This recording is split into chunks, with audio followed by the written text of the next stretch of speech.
So last night, literally as I was uploading a video talking about how Ukraine had been striking Russian Wildberries facilities, the equivalent of Russia's Amazon, Ukraine did me a big favor and they struck 2 additional Wildberries facilities.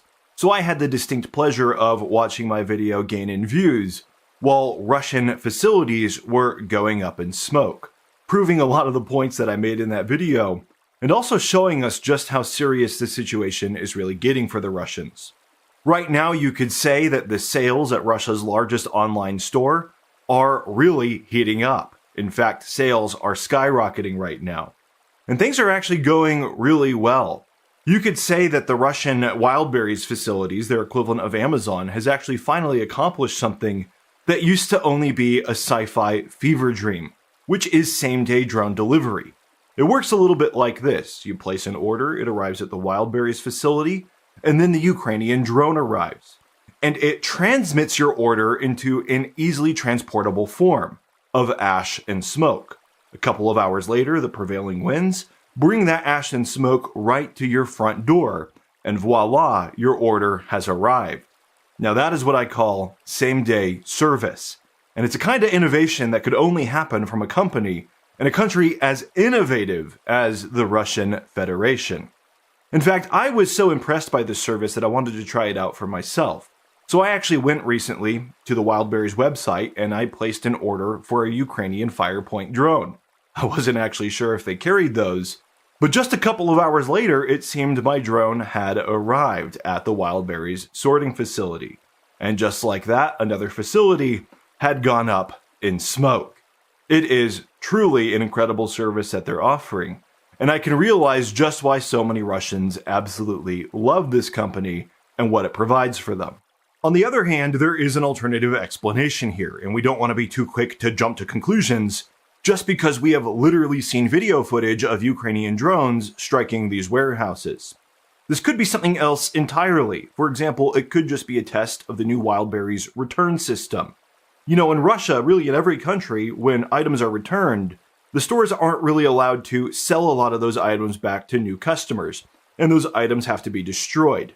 And Russia probably right now is experiencing a lot of returns because the economy is just in shambles. People don't have any money, they might have thought it was a good idea to buy something, but then they're getting cold feet, second thoughts. And so Wildberries could just have a lot of stuff to destroy, and maybe it's no longer been efficient to destroy those items one at a time. Maybe at this point it is more efficient and cost-effective to just burn down the entire freaking facility. We don't want to jump to conclusions, guys. Official confirmation of this is still yet to come, but we really have to wait for Russia's official explanation before we can know what actually happened here. Now, all joking aside, the scale of what is beginning to happen to Russia right now is just truly insane. In fact, we could even use the word apocalyptic, and that's not my own word. That's the word, for example, that a Russian woman in Moscow used as she got off the plane and she looked at the sky. And she saw how the smoke of a burning Wildberries facility had covered not just the entire city, but really much of the entire Moscow region. A region that is home to over 20 million people. This is truly a crisis for the Russians, unlike anything they've faced to this point. And trust me, that's saying a lot. These Wildberries facilities are absolutely critical. And already we've seen that Ukraine has destroyed more than half of Wildberries' largest warehouse capacity. These are facilities that are just massive. They're in the size of approximately 188,000 meters, for example, at one facility, or over 2 million square feet. And basically, as they burn, it's a total loss of the facility itself, but also, of course, of everything inside. And now that Ukraine has struck not just 2 facilities, but now 4, confirming what I said in my last video, that this isn't just a one-off, this is a new category of Ukrainian strike, Russia has a lot to worry about, as Ukraine is now disrupting, literally, Russia's way of life. And it's not just these strikes. They are in the context of course, other strikes on Russian energy infrastructure, where Russia already has massive fuel shortages. Things are about to get really, really bad for Russia, and that's what I want to talk about in today's video, right after a brief break from today's sponsor. You know, I read a lot of comments on this channel, and some of them stick with me. And recently, I've seen more people sharing their concerns about the long-term future of the United States. There's a theme. People have been watching all of this for years. The national debt, the growing deficit, and the money printing. But they don't actually know what they can do about it. There's a lot of people who see what's happening. Most people don't lack information. The challenge is that it's always easy to convince yourself that there's still more time. More time to research, more time to decide, more time to act. Until suddenly, a few years have gone by, and still nothing has changed. Right now, many people are starting to take a closer look at physical gold. Some people are purchasing it directly. Others are moving a portion of an IRA or 401k into a gold IRA. And that's one of the reasons I've partnered with Augusta Precious Metals, the sponsor of today's video. Augusta can help you figure out if a gold IRA is the right move for you. And what I like about Augusta is that they focus on education. They walk you through how everything works, answer your questions, and help you determine if it makes sense for your situation. With no pressure, just information. So if you want to learn more about what it looks like to purchase physical gold in a gold IRA, you can go to paullovesgold.com or text Paul to 35052 to get Augusta's helpful guide. Again, just go to paullovesgold.com or text Paul to 35052 to get Augusta's helpful guide. They'll walk you through everything, answer your questions, and then you can decide if it makes sense for you.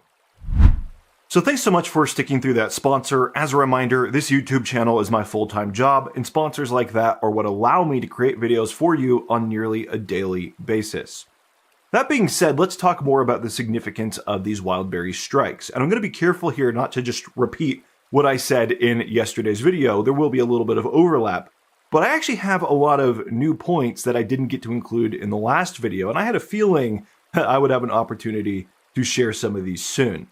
It turns out that these Wildberries strikes are incredibly strategic for Ukraine because they actually hit every important level of Russian society that can put pressure on the entire Russian war effort. They put pressure on the Russian military directly, but they also put pressure on the Russian economy in a way that it's felt by the bigwigs, but also by the small guys, the small business owners. And so every time that Ukraine strikes a Wildberries facility, it has massive ripple effects that we're already seeing all across Russia, even after just a couple of days. This is incredibly disruptive. And it's really worth pointing out that Russian online retail sales are a huge portion of their GDP, something accounting for about 8.5% of the entire country's annual output. That is incredibly massive. And if you think about how Russia as a system works, they have their oil and gas revenues, which make up a huge portion of the income that flows into the country. But then they have a lot of other aspects, goods and services, that really serve the income that comes in from the oil and gas revenues. And of all of that, online retail sales are one of the biggest areas of the entire country's economy, one of the biggest areas of GDP, that Ukraine can actually target and take a huge portion of that out by hitting a single facility. I don't even know if Ukraine anticipated that these facilities would burn as well as they did, but now that they see that they do, it's almost certain that these strikes will continue, because the impacts are just so large from an economic standpoint, while also being so small in terms of loss of human life. So in terms of fatalities compared to the scale of impact here, there's really probably just no target that's actually comparable. When we look at the first Ukrainian strikes, I think it was something like 8 people that were actually killed, which is unfortunate. We don't want to see civilians killed, but it is what happens in times of war. And the number of injured was somewhere in the dozens. We saw some estimates. They came from the Russians. The Russians have an incentive to make it look as bad as possible. But we've already seen a massive shift between the first series of attacks and the ones that happened last night in terms of the injuries, and that tells us something really important. Last night, so far, I have seen 0 reported actual deaths, and I've seen about 10 reported injuries on the Russian side, all of which, according to a Russian source, were being treated at outpatient facilities. So these people are being injured, but they're not even having to stay in the hospital. I don't know the nature of those injuries, but clearly they're not very severe. And that tells you something that's happening in Russian society if you read between the lines. The first attacks, of course, they took the Russians by surprise. They weren't expecting it. And so people weren't ready to evacuate as quickly, and so there were more injuries and casualties in general. But now people have already clued in Russia that these strikes are happening and that they're going to continue to happen. And so when this next series of strikes came, people were either not at the facility in the first place, or they were much more prepared to actually evacuate. And that means that going forward, Russians are basically clearing these targets for Ukrainians to keep hitting them. And it's not just speculation. We're seeing some reports from Russians who are now saying that they are afraid to go to work for good reason. They don't want to go to work and get a crappy wage just to end up getting hit by a Ukrainian drone. And when you compound that on top of the fact that it's already hard for Russians to go to work because they have this fuel crisis, this fuel shortage, where you sometimes have to wait in line for an entire day just to get a ration of gasoline, you realize there's a lot of effects that are about to hit the Russian economy right now, where a lot of people are simply saying that they're going to opt out of going to work because it's dangerous to go to work in the first place. It's difficult and expensive to go to work because you can't get your hands on gasoline. And even if you can get your hands on gasoline, a lot of times that might not actually be worth the cost of you trading your time for those wages, especially if you're spending like half your income on the gas and the transportation just to get to work.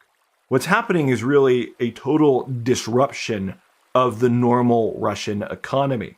And we don't have facts and figures on this. It's impossible to know the true scale of it. But we see some differences in the casualty numbers from one strike to the next. And that does tell us something about the number of Russians who are willing to risk their lives by working in these facilities. These facilities are also being abandoned, not just by the workers who, are the rank and file employees, but even more importantly, they're being abandoned as quickly as possible by small business owners. Because the way that Wildberries works is that they don't really sell much of their own product. Most of their product is they just act as a logistics node for small businesses who sell stuff online through the facilities. These people are realizing that they're not going to get compensated if these facilities get destroyed by a Ukrainian drone strike, because Wildberries, the big company, just changed their terms that they're not going to cover losses that occur specifically due to drone strikes. So a lot of Russian small businesses are panicking right now, and they are abandoning this business model that has become really the number one way for people in Russia to get stuff, all kinds of stuff.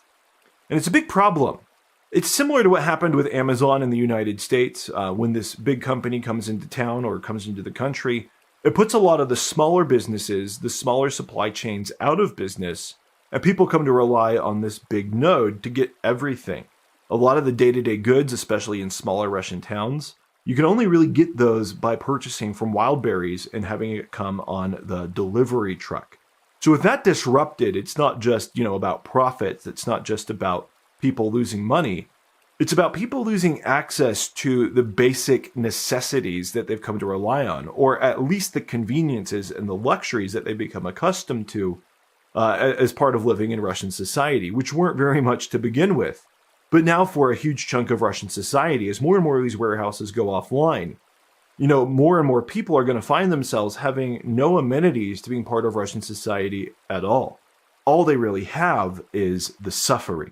Now, as terribly destructive as these strikes have already been, I really want to emphasize the point that we're just getting started, something I emphasized again yesterday. And as I was saying that, more facilities were literally on fire. Maybe it'll be the same thing today. Maybe as I publish this video, there will be another Wildberries facility on fire. It really seems entirely likely, not just likely, but almost certain, that Ukraine will strike many more Wildberries facilities, and probably not just Wildberries, but other companies like it. And they might not just strike some more facilities. It's entirely possible that they could take out the vast majority, if not all of the facilities of this entire company. There's really no incentive for them not to do it, because they've kind of already opened the can of worms at this point. And these targets are clearly vulnerable. They clearly burn very easily. And Russia doesn't have the air defenses to stop Ukraine from doing it. Russia has taken advantage of every weakness they can possibly find in Ukrainian society, and they have pressured it as much as they can. So once Ukraine finds a weakness like this, they have always continued to amp up the pressure. This really could be not just an inconvenience for the Russians, but again, a complete change in the way of life. And that's not just disruptive to civilian society, causing psychological impacts, although it's massively disruptive. I want to emphasize a point I made again in yesterday's video, which is that this is incredibly disruptive to the Russian military at this precise time where the Russian military is talking about having mass conscription. Because most Russian soldiers, they don't get much in terms of equipment directly from the military. The military provides them with pretty generous salaries, to be fair, to entice them to join the military, but after doing that, they cut costs everywhere they can. And a lot of the equipment that Russians get, either they don't get it in the first place or it's subpar, especially non-lethal equipment. So when it comes to things like body armor, walkie-talkies, even food in a lot of cases, uniforms, boots, you name it, a lot of this equipment is only provided by Russians actually purchasing it for their soldiers before they go to the front. And the source of a lot of that is from these Wildberries facilities. So as we see, these facilities going up in flames, it's not just disrupting Russian drone logistics, although it is because they carry a lot of, the cables, the fiber optic cables, and the components that Russians use to actually assemble drones. It's actually really disrupting the unsexy gear that every Russian soldier needs to be a functional soldier. And so it's destroying a lot of the stockpiles that do exist, and to the extent that there is still equipment left in the country for soldiers to get their hands on, it's going to be a pretty difficult process for the average soldier to get what they need before they go to the battlefield, especially if Russia does a massive conscription wave where they're adding hundreds of thousands of soldiers to the military all at the same time, and there's a huge rush in demand for goods that just simply no longer exist. And so it's really disruptive to the Russian military's efforts. This will probably significantly slow down Russian conscription. It's impossible to estimate specifically how much, but even if Russia can get people to the front lines in the next couple of months, they're not going to arrive with the means necessary to actually make a dent in Ukrainian positions. Because a guy without good boots, a guy without a good uniform, he's only going to get so far. So it's really, really an impactful moment for Russian society, as every node of society is being forced to see these consequences in real time. And we cannot really understate the psychological impact that this is having. There are videos all over Russian social media right now of Russian people just mourning the loss of their businesses because they're being burnt up when these facilities go up in flames. And these videos, they're being seen by millions and millions of Russians. Russians are now seeing what's going on, and it's causing a change in the way that people view the war. We are increasingly seeing people saying, why do we need this special military operation in the first place? They're saying things publicly that were just unimaginable earlier, but when people are actually feeling pain and consequences, they're willing to say things that maybe under normal circumstances they would never risk saying. So to pull all of these threads together, what we're about to see is the coalescence of two very big trends when it comes to Russian society. The first is that people are increasingly going to be staying home and not bothering to go to work, because it's dangerous to go to work and I can't get the fuel in the first place. At this exact moment, when more and more people are sitting around with nothing to do, they are growing in frustration against this war in Ukraine, and they're increasingly willing to voice that. And this is really a dictator's worst nightmare. Every dictator fears a society, a group of people with nothing to do, a lot of pent-up energy, a lot of frustration, with no clear direction to distract them or point that frustration in. This could really become one of, not the only, certainly not by any means the only, but one of the building blocks that forms resentment in Russian society that could eventually lead to some internal pushes for internal changes. Again, always hard to see exactly what form that might take, but we see the building blocks increasingly being put in many different areas of society. A lot of societies can take a lot of pain. The Russian society can take a lot of pain, but it does have an eventual breaking point, and we are certainly getting closer to that breaking point than ever before. How close it actually is remains to be seen, but that's why you keep watching these daily update videos. So thank you so much for watching today's video. If you enjoyed it, as always, please be sure to press like and subscribe to the channel. Those things help the channel out a lot, but they also ensure that you get served more videos just like this one in your algorithm, so you can watch more things that I hope you enjoy. As always, if you really enjoy my work, please do consider becoming a patron or a YouTube channel member. My supporters keep me going, and I'm super grateful for all of you. Thanks for watching again, and I'll see you on the next one.